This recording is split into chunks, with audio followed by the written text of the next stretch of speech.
What's happening, everybody? Terry here. We're doing some rust on the 31. It's pretty rusty.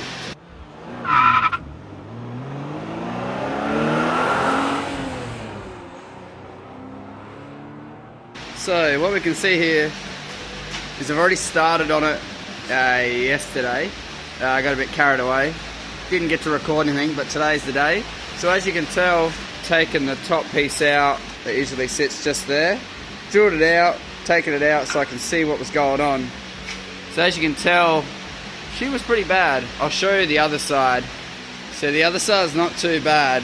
Oh yeah, one thing I forgot to mention. I put some rust converter on it as well, and then did a little bit of a primer and stuff on some spots, but this side's not too bad. Did the exact same thing, and all I gotta do is pretty much just weld another plate just in here, and then just weld the other piece back on, the original cap piece on. I've got a little bit of a rust hole here, which I've got that there.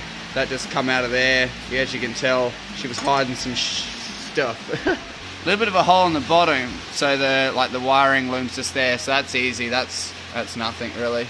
Yeah, so now I'm just making some bits of sheet metal and going from there really.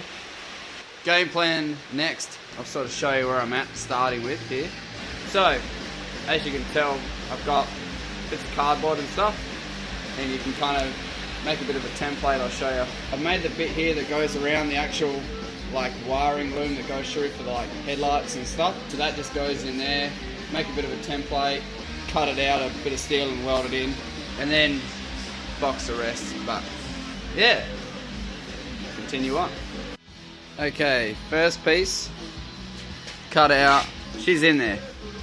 So all I gotta do is I've basically got it to sit as best I can, but I've cut it level across there. Here it doesn't matter because I'll just cut it later, but the only reason why I made it nice at the top, because obviously then I don't have to stuff around. I can just sort of put the plate at the top and it's all sweet. Yeah, so all that needs to be done now is just tack weld it in there, and then I can continue with the actual side piece, and then continue that bit, and then I can do the top piece last. Run a heap of JB weld over the bits and pieces so it's sort of waterproof. Alright, so this is what I'm up to next.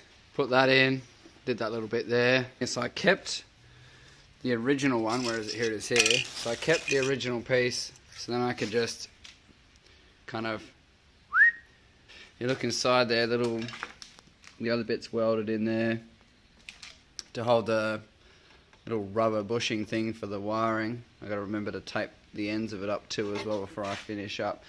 So anything that's next is, I've got a little bit of cardboard template that I've done. So that'll go there, sort of, and then I gotta weld that top piece back on. Yeah, and I'll leave the other side last. I'll just finish this side. I got some JB welding to do, so over here I got good old JB weld. I just basically seam it up. I don't want to weld too much over there because there's wiring in there, and don't want to make too much of a mess and start a fire and carry on. So it's looking pretty good. I'm pretty happy with this. Yeah, I wanted to show you I finished one side.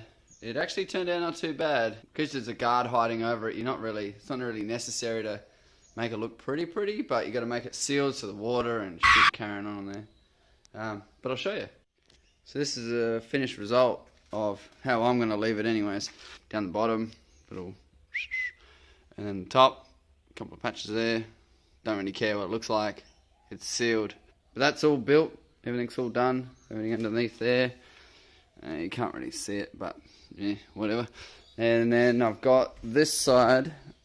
As you can tell, that's my boot of horror. So that's why I've been cutting all the pieces out of. It's just a boot I found on the side of the road. Bonus! And yeah, so this is the other side. My piece is cut out. Got one there, got one up there, and then where's the other one? Oh, the bottom one's already just sitting in there, ready to go. So I just got to weld that piece in there and then sort of put a little bit of epoxy stuff in there to make it kind of waterproof a bit. But like I said the other day, in there, there's all stuff for the carpet behind the dash and stuff, so that'll catch on fire and you'll have a flaming 31.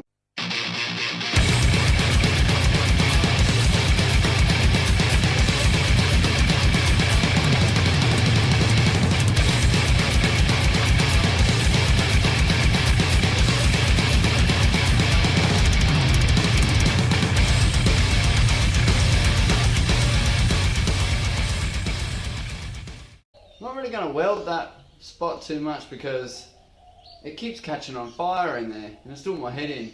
Just going to leave it tack welded up, do a little bit of epoxy and stuff, meaning JB weld. Especially down the bottom here, like the ECU's just there. Oh, fair enough, I pulled the ECU out and moved all the wiring and stuff. That sucks. I hate that so much. Damn 31s, why do you rust out there? God damn it. Moving on.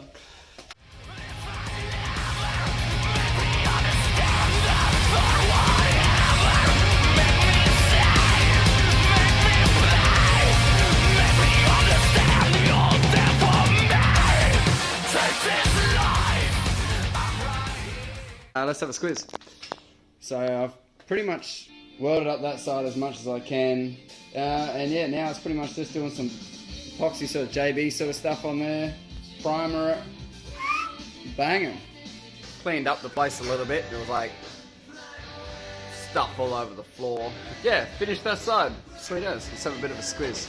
Kind of turned out, yeah, but I don't care. It's a 31. Other side, yeah, that's like I said before, all sweet. Okay, I'm halfway through doing the setting control arms, not control arms, sorry, knuckles and hubs, sorry. I'm keeping the standard R31 bottom control arms and caster rods and stuff like that. It's a street car, so I want it to be looking pretty good. Yeah, just go do ball joints, and I got to buy new tar rod ends as well, and I guess just start putting the manual in it. Get it back and running again. Pretty much about it. Pretty chuffed. Last couple of days have been pretty good. Back in the shed again. I'm pulling the windscreen out of the 31. I've got the, I went to Super Cheap and bought the, yeah, you know what I mean, you know how it's done. You've seen it before, who gives a damn. Yeah, so I'm going to try to pull this window out without breaking it. Damn amateur. Got like up there, down, and it hit right there, and bang. Good times. Let's pull this window out anyways, and I gotta pull the back one out as well. Laurel's here, shed security guard. She's cool. Not really talking to me either.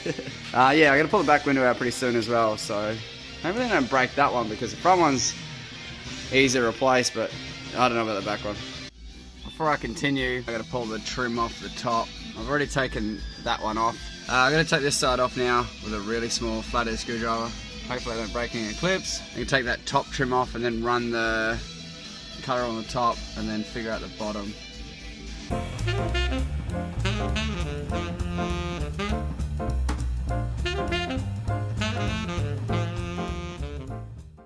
If you want your window taken out professionally, come see me. I'll break it on you in 2 seconds. Royal pain. Top of the window. Like all done, sides done. Just the bottom now.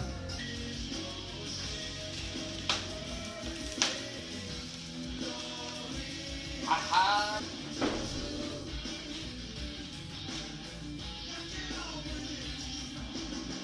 Oh man! Glass. Razor blade cleanup with me trusty window scraper blade thing I brought. Sweet! Windows out. I gotta do a bit of a clean up. Well, for the next episode, Madhouse signing out. Keep it real.